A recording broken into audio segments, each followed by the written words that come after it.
Hello, good evening. तो आज हम क्या करेंगे, थर्मोडाइनमिक्स आगे पढ़ेंगे। उससे पहले मैं आपको एक चीज़ बता दूं कि मैंने आपको कल बोला था कि H2O जो होता है वो सॉलिड से आपका किस में कन्वर्ट हो रहा है, आपका लिक्विड में कन्वर्ट हो रहा है। गलती से, सच बता रही हूँ, गलती से मैंने यहाँ पे बॉइलिंग लिख दिया था, लेकिन यहाँ पे आपका फ्यूज़न होता है। ऑब्वियसली बात है कि 273.15 केल्विन में आपके जो यहाँ पे सॉलिड के पार्टिकल्स होंगे वो एक दूसरे से फ्यूज होंगे।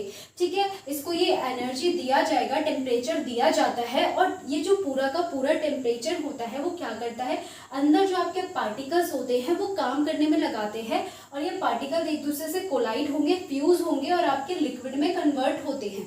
ठीक है, तो हम जब प्रैक्टिकली, तो चलो हमें ये सब चीज़ें पता है, लेकिन जब हम पढ़ते हैं, ऑब्जर्व करते हैं, तो साइंटिस्ट ने बोला है कि इसके अंदर, इस मैटर के अंदर कोई एनर्जी होती होगी जो क्या करती है, इसको अंदर के जो पार्टिकल्स है उसको फ्यूज करवा के लिक्विड में कन्वर्ट करने में मदद करती है।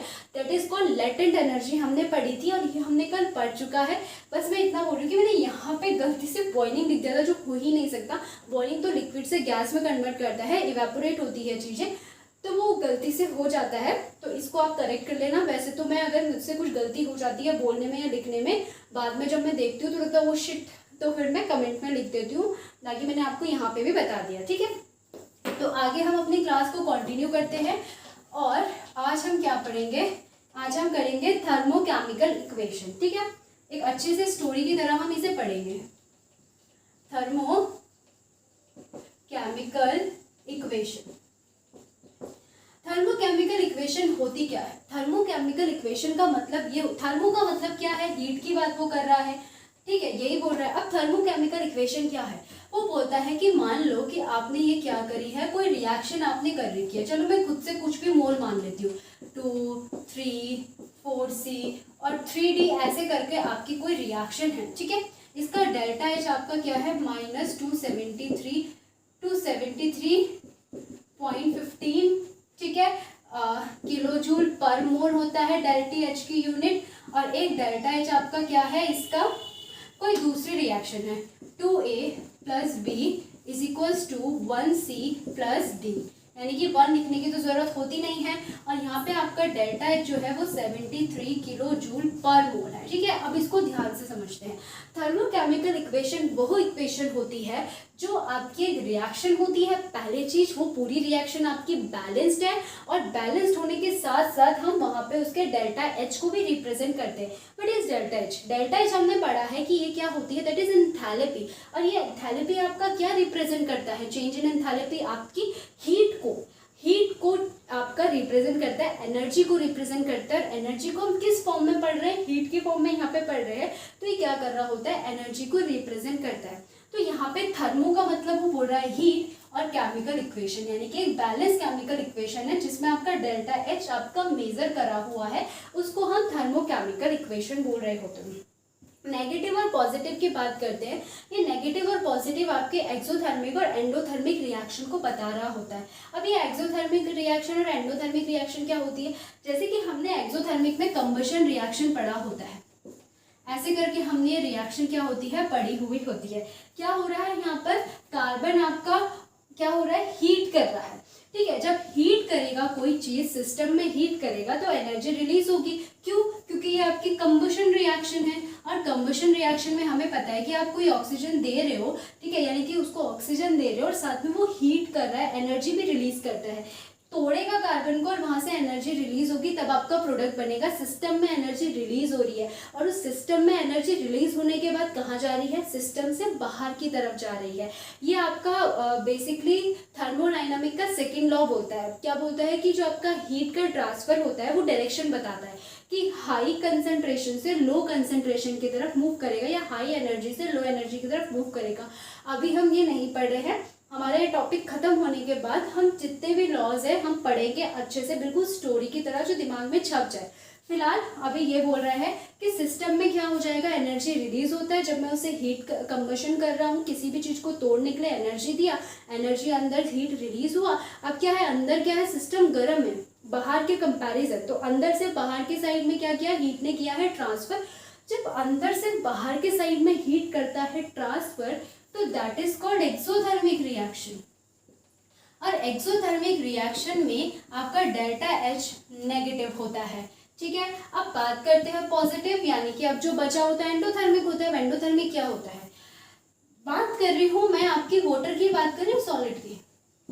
मैंने क्या बोला, मेरा सिस्टम गर्म ही नहीं हो रहा है, यानी कि जितना भी मैं इसको हीट दे रही हूँ वो सारा का सारा सॉलिड कंज्यूम, मतलब क्या कर रहा है, एब्जॉर्ब कर दे रहा है उस हीट को, और उसको क्या कर रहा है, लिक्विड में कन्वर्ट करने में लगा दे रहा है। ठीक है, हमारा एनर्जी अंदर गर्म ही नहीं है, यानी कि हम क्या कर रहे हैं, बाहर से अंदर एनर्जी दे रहे हैं, बाहर से अंदर एनर्जी दे रहे हैं ताकि ये पर्टिकुलर जो सॉलिड है वो एब्जॉर्ब करके आपका प्रोडक्ट बना सके। जब बाहर से अंदर एनर्जी आती है दैट इज कॉल्ड एंडोथर्मिक आपका रिएक्शन यहाँ पे हो रहा है। ठीक, हमने ऐसा बोल दिया, ये आपका पॉजिटिव से हम इसे रिप्रेजेंट करते हैं, इतना हम समझ गए, इतना हमें पता था।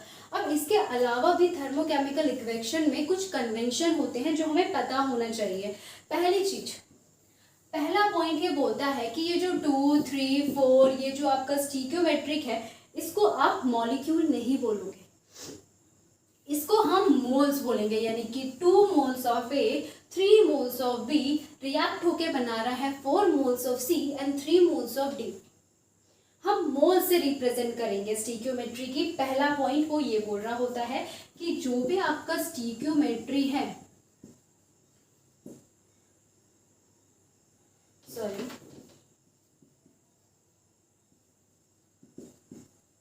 स्टीकियोमेट्री है उसको हम किससे रिप्रेजेंट कर रहे होते हैं, मोल से रिप्रेजेंट कर रहे होते हैं।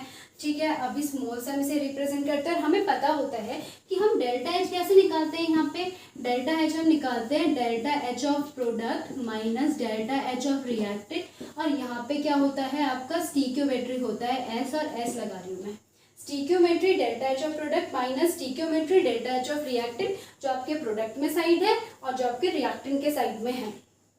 समझ गए, ये हमने कल पढ़ा हुआ है, फिर भी समझा देती हूँ। यानी कि आपका क्या दे रखा है, 2A से 3C आपका प्रोडक्ट बन रहा है। A आपका 4 किलो जूल पर मोल है, C आपका 6 किलो जूल पर मोल है। मुझे इसका डेल्टा एच निकालना है, या आपका H आपका ऐसे गिवन कर रखा है। पूरी रिएक्शन का आपको क्या निकालना है, डेल्टा एच निकालना है। डेल्टा एच R से हम रिप्रेजेंट करते हैं। अगर मैं पूरी रिएक्शन का चेंज इन एंथैल्पी निकालती हूँ तो मैंने क्या बोला, स्टीकियोमेट्री इनटू आपका चेंज इन एंथैल्पी जो प्रोडक्ट साइड में हो रहा है, minus stoichiometry into change in enthalpy जो आपका रिएक्टेंट साइड में हो रहा है, और यहाँ से हम अपना पूरी रिएक्शन का चेंज इन एंथैल्पी को निकाल देते हैं। ये हमने पढ़ चुका है। ठीक है, इतना हमने लास्ट क्लास में पढ़ दिया है। चलो, तो पहली चीज मैंने क्या बोली है कि ये जो आपका स्टीकियोमेट्री है ये हम मोल से रिप्रेजेंट, हम इसे मोल बोलते हैं। ठीक, सेकेंड चीज आप क्या बोलोगे कि जो आपका डेल्टा एच होता है ये किसको डिफाइन करता है, ये आपका मोल्स को डिफाइन करता है। कैसे, डेल्टा एच की यूनिट क्या होती है, डेल्टा एच की यूनिट जो होती है किलो जूल पर मोल होती है। यानी कि ये जो आपके मोल्स हैं, इस मोल के लिए जो हीट चेंज हुआ है वो आप यहाँ पे निकाल रहे होते हो। तो जब डेल्टा एच आपके मोल को डिफाइन कर रहा है तो ये आपकी एक्सटेंसिव प्रॉपर्टी होनी चाहिए, क्योंकि हमने पढ़ा है कि एक्सटेंसिव प्रॉपर्टी क्या होती है, जो किसी मास में डिपेंड होती है, यानी कि किसी अमाउंट के बारे में बात करिए। और मोल आपका एक्सटेंसिव है क्योंकि वो एक भारीपन है, वो एक अमाउंट है, बहुत सारे पार्टिकल्स को आपने मोल बोला हुआ है। तो जब मोल को आपका डेल्टा एच डिफाइन कर रहा है, यानी कि डेल्टा एच आपका खुद से एक्सटेंसिव प्रॉपर्टी हो गया। तो सेकेंड चीज ये बोली गई थी, क्या सही है, बिल्कुल सही है। थर्ड आप क्या बोल रहा है, यहीं पे मैं बात कर रही हूँ, कितना हो जाएगा, 6 3 जा 18, 4 2 जा 8, और कितना आ जाएगा आपका 10 किलो जूल पर मोल आ गया। ठीक है, मैं बोल रही हूँ कि मेरा यहाँ पे डेल्टा एच 10 किलो जूल पर मोल निकला है। ठीक, अब मैंने क्या किया, इस रिएक्शन को कर दिया रिवर्स क्या कर दिया, मैंने बोला कि मैं 3C2A कर रही हूँ, यानी कि रिएक्शन को रिवर्स कर रही हूँ। तो मेरा जो डेल्टा एच निकला है वो भी क्या हो जाता है, -10 हो जाएगा किलो जूल पर मोल, वो भी रिवर्स हो जाता है। यानी कि थर्ड पॉइंट हमारा बोलता है कि अगर इफ रिएक्शन इज रिवर्स्ड तो आपका क्या हो जाएगा, डेल्टा एच, यहाँ पे लिख देती हूँ, तो मेरा जो डेल्टा एच हो जाएगा वो भी आपका रिवर्स हो जाएगा। ठीक, इतना हम समझ गए। ये 3 पॉइंट हमारा थर्मोकेमिकल इक्वेशन बताता है और इसी में एक क्वेश्चन है वो देखते हैं।